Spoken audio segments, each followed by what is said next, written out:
that man should also be, what's the word, the legal word for it? Prosecuted. He should be. Prosecution. Yes, because that's sexual abuse. Yeah. He should be prosecuted. The KNUST headmaster. headmaster, yes. Of course. And it says that how many more stories remain hidden? Matter of fact, that's the biggest question in this particular development. You have no idea. You don't want to know. Randy Abe will say, you know, a lot of the bad things we used to do in school, you weren't hearing them because there was no social media, because there were no phones. And the truth of the matter is that currently a lot of people are doing it without phones, without social media. We found this out because the girl was naive enough to put up a phone and record it, naive enough to send to friends without knowing the consequences of it. That's why I say that protect her face. She's still a minor, so protect her face in dealing with this matter. But that's an essence of that story. Let me just leave it here.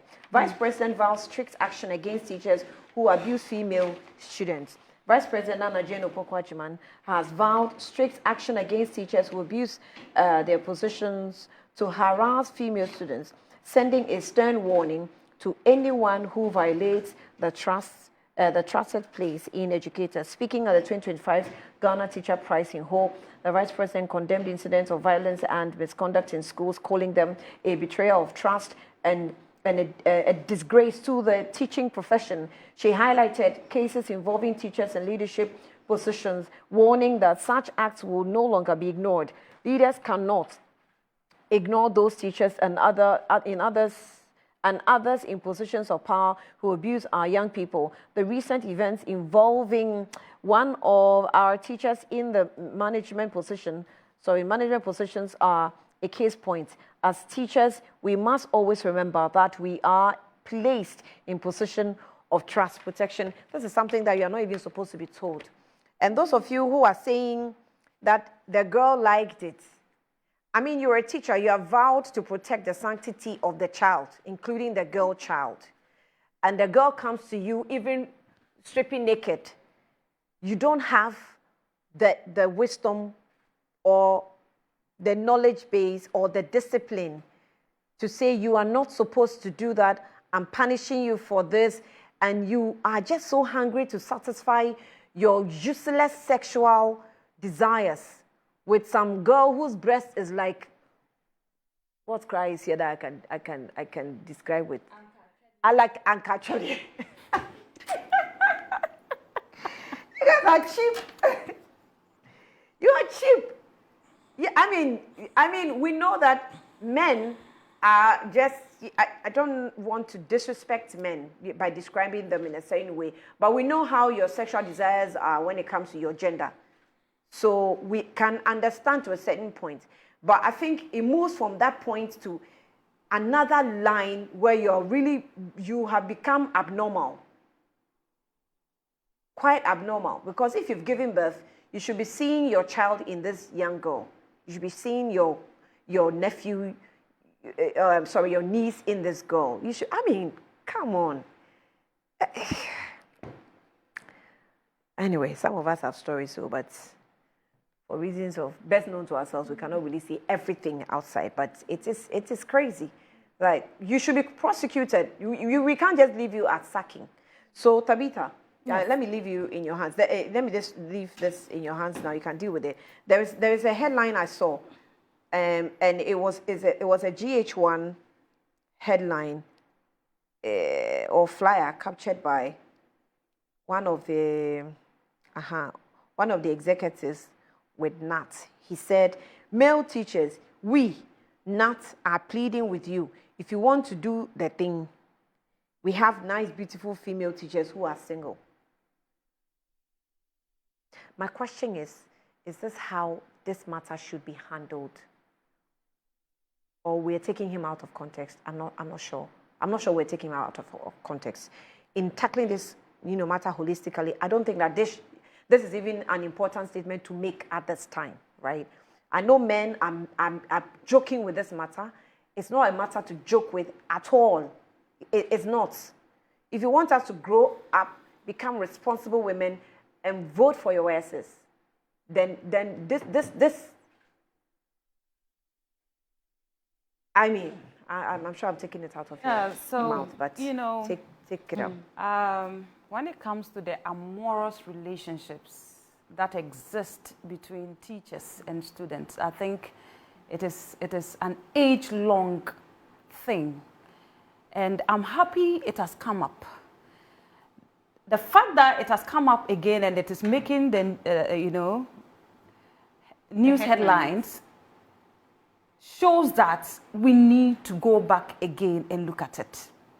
Now, I already told you that I would love that the vice president takes it up. Listen, I will use myself as an example. Back at JHS, I think that was JHS 1 or 2.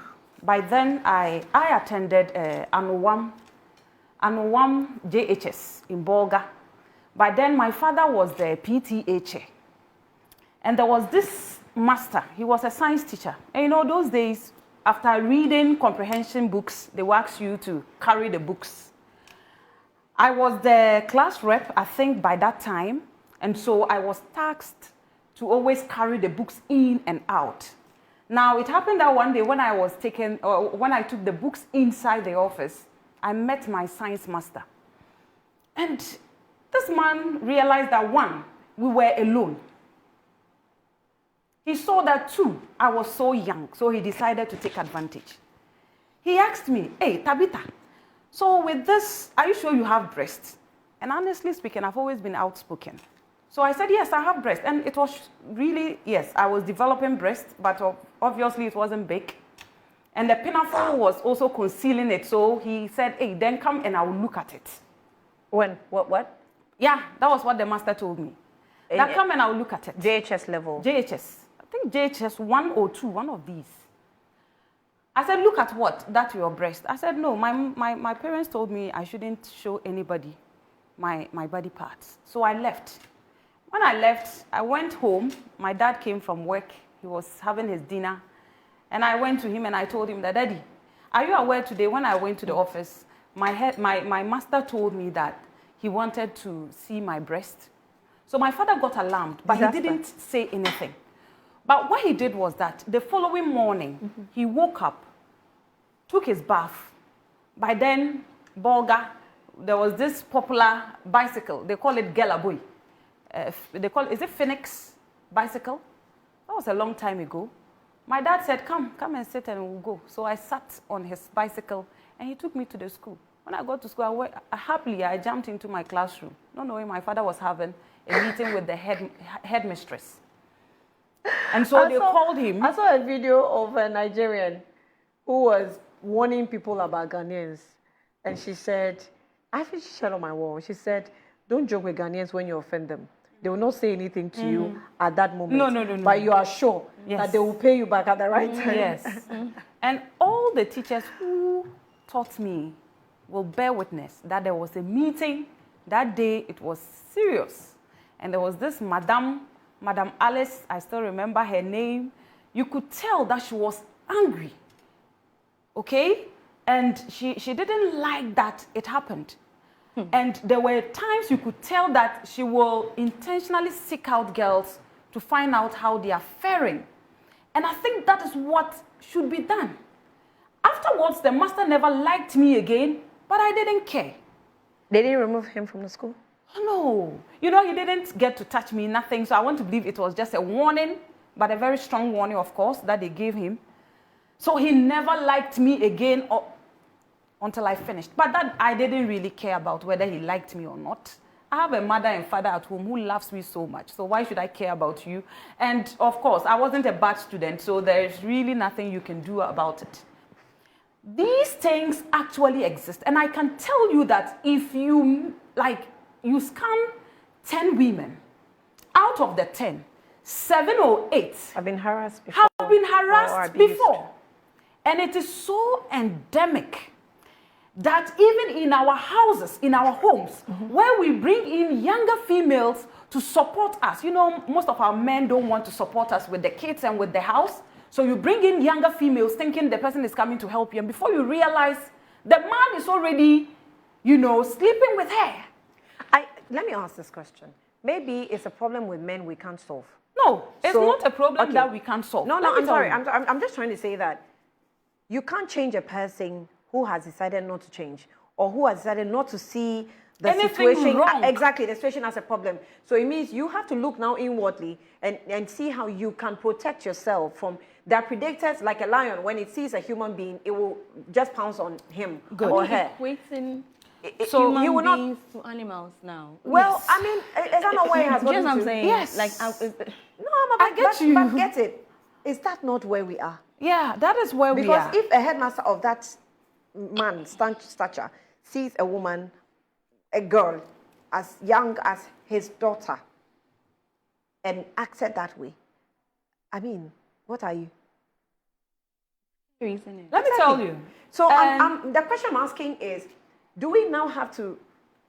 You can't apply the same solution the same way all the time if it's not working. So you have to change it. Yes. Do we have to look inwardly, see how No, we can fight? what we need to do defensively. is to start prosecuting.